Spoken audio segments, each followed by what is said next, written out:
سیاست مسئله مذاکره با آمریکا زیاد مطرح میشه.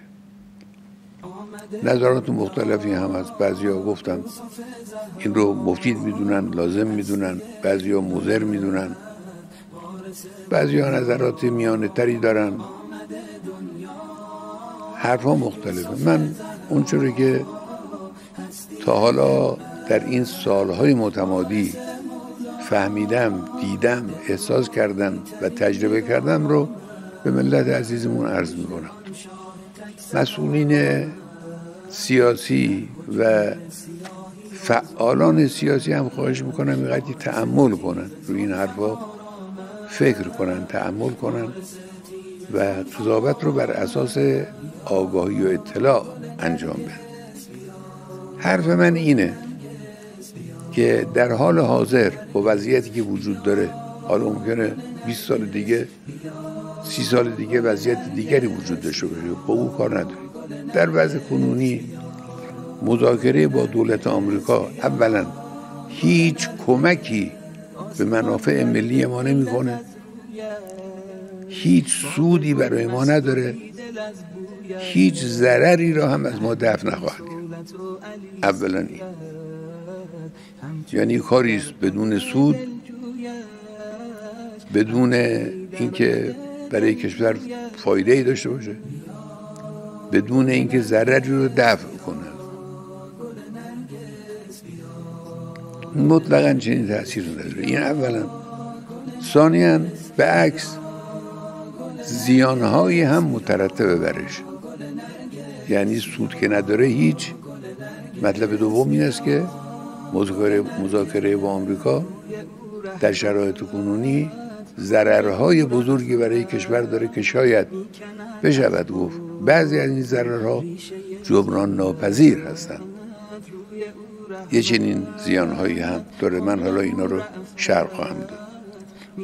اما این که میگیم به سود ما نیست، برای ما فایده ای نداره، چون طرف آمریکایی پیشاپیش نتیجه مذاکرات رو معین کرده خودش. یعنی اعلام کرده که مذاکره ای رو قبول داره، میخواهد مذاکره ای بکند که نتیجه اون مذاکره تعطیل شدن فعالیت‌های هسته‌ای و غنیسازی در کشور ایران باشه. یعنی بنشینیم پشت میز مذاکره با آمریکا و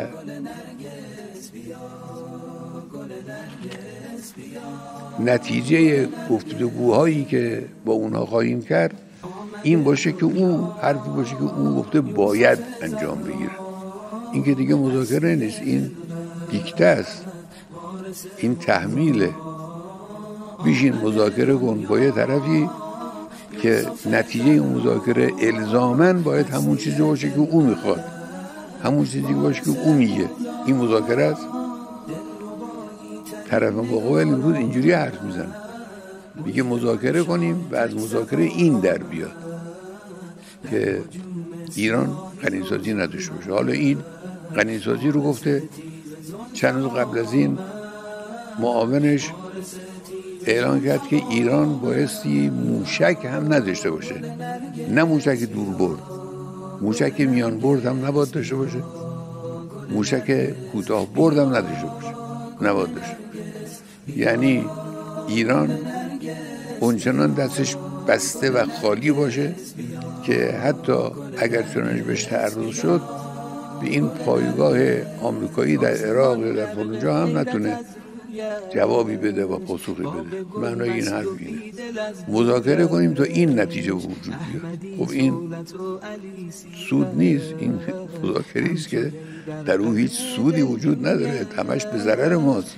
این نتیجه مذاکره زورگویی است، تحمل زورگویی و تحمیل آمریکاست. این مذاکره نیست. وقتی کسی با ایران اسلامی طرفه، اینجور توقعات، اینجور اظهارات ناشی از نشناختن ملت ایرانه، ناشی از نشناختن جمهوری اسلامی است. ناشی از این است که نمیدانه فلسفه و مبنا و ممشای ایران اسلامی چیست. اینا رو که نمیدونه اینجوری حرف میزنه. به قول ما مشهدی‌ها این حرف از دهن گویندش بزرگتر و قابل اعتنا نیست. این حرفی که بیایید مذاکره کنیم برای یه چنین چیزی، پس بنابراین برای ما سود نداره و اما ضرر، گفتم ضرر، این مهمتر، اینی که ضرر داره این مهمتر.